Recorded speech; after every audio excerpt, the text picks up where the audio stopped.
Hello, everybody. Good afternoon, good day. My name is Alex Tapia with Aviation Retirement Strategies, coming at you again from our podcast studio at the Aviation Retirement Strategies headquarters at the top of the Atlantic Aviation Building at the George Bush Intercontinental Airport here in Houston, Texas. Thank you for joining us. I wanted to give you another quick update on what's been going on in the markets. It's a pretty big day for us with some significant numbers that are coming out, and I wanted to go over that with everyone real quick. So this morning was a pretty big day. For us, we were expecting we're all expecting, waiting for the consumer price index numbers, basically the measure of inflation of how that's going and where it's going. Is it going upward? Is it going downward? Is it stabilizing? What's it doing? It's a pretty big number with everything that's been going on. As you know, this year has been a lot of talk about interest rates and inflation and all those kinds of things, and it's been pretty dramatic for at the rate that it has changed this year. However, if you look at inflation as a whole, it's actually right on schedule to be starting to rise up. If you look at the longer term picture, you can actually Google this. If you Google interest rates have a very long and lazy cycle. Peak of interest rates was back in 1982, and ever since then, the interest rates have actually been going down, which has been from an interest rate standpoint going downwards. If that's what you're looking for, it's been a great run. Interest rates generally have about a 35 to 45 year cycle. If you look at the data, and so we're actually right on schedule. Since 1982 is the peak, so today's 2022, so that's about 40 years. So right on schedule for it to start going back up, and it's going to continue to go back up for the next 35 to 45 years, more than likely most of our lifetimes, certainly my lifetime as well. And so we know that inflation and interest rates are going to be going up. The problem this year and the difference this year is that it went up at such a fast rate, and that's not normal for interest rates. And that's something that we've had to contend with, specifically in the bond market. And another video, I can explain to you exactly how that works. But basically, bond prices don't like high interest rates. Bond prices, they act that the price at which you trade a bond, not the yield that it provides, but the actual price that it trades on the open market, has a direct inverse relationship with interest rates. And so, because the interest rates have been going up so fast this year and by so much, the bond market has really gone down along with it. All the while, the equity market is also going down. So basically, both the bonds and the equities, both bonds and stocks, are going down at the same time, which is not a very usual thing to see. Which is why the market, it seems like it's been dropping so dramatically. It's because every aspect of the market is going down. So that's due to inflation, so interest rates. Now, inflation is happening because we're having to pay for all of these free programs that we created back during COVID. That was really the start of it. We printed trillions and trillions and trillions of dollars, which is an ungodly amount. Most people could not probably even imagine how many actual dollar bills that is. So it's a very, very significant number, and somebody has to pay for it.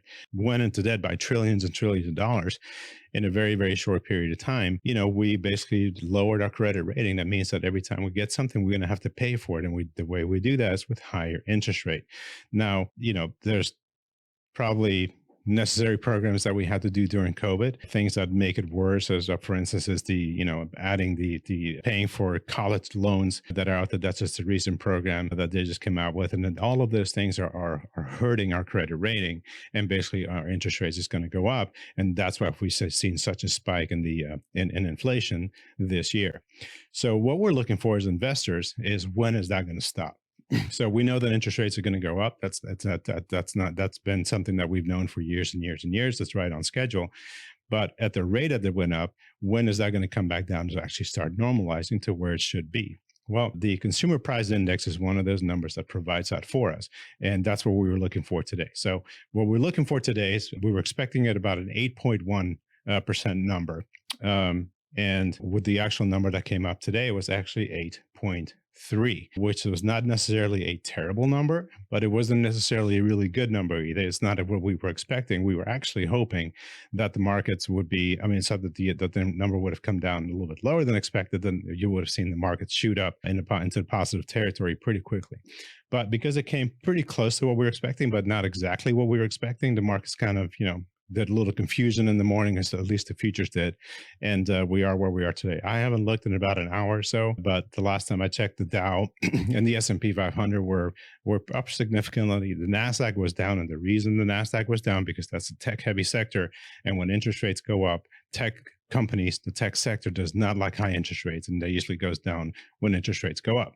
So let's get down to it. Let's take you through some daily highlights here. So today, the CPI report is going to help determine whether the market could stage a potential rally, given the Federal Reserve's present hawkish stance, meaning that they were going to try to raise their interest rates by 0.75%, but they decided to do it by only 0.5%, meaning that they're thinking that inflation may be getting under control, which was a positive thing. And the day that they did that, the markets actually really liked it. We got a pretty good day that day. West Texas Intermediate crude is up over 3.5% today. It's over $103 a barrel on prospects of an actual potential European-Russian oil ban, which is, I guess that's a good thing, but oil prices generally tend to cause inflation as well. Last week, I believe oil was somewhere around $110 a barrel, so that has actually come down a little bit, and which is also one of the reasons why the general expectation is that inflation is starting to top off a little bit and potentially will be coming down in the coming months. The European markets, they are slightly higher. The Euro Stoxx 50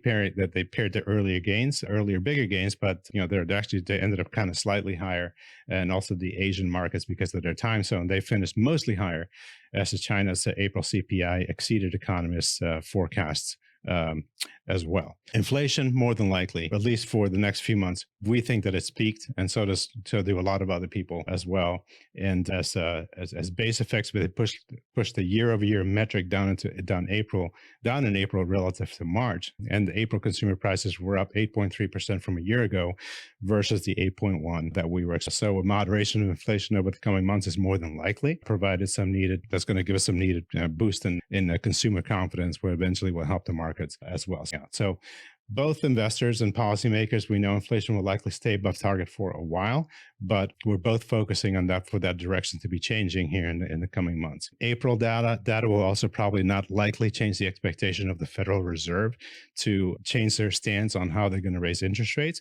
So we're looking for a 50 basis point hike in the next meeting, which I believe is in middle of June sometime. I believe it's June 14th through 15th. So those are the highlights for the markets. And I just wanted to give you a quick update. If you have any questions, please feel free to give us a call. We're always standing by. We appreciate your time. We appreciate your trust. And we'll look forward to talking to you soon. Thanks so much.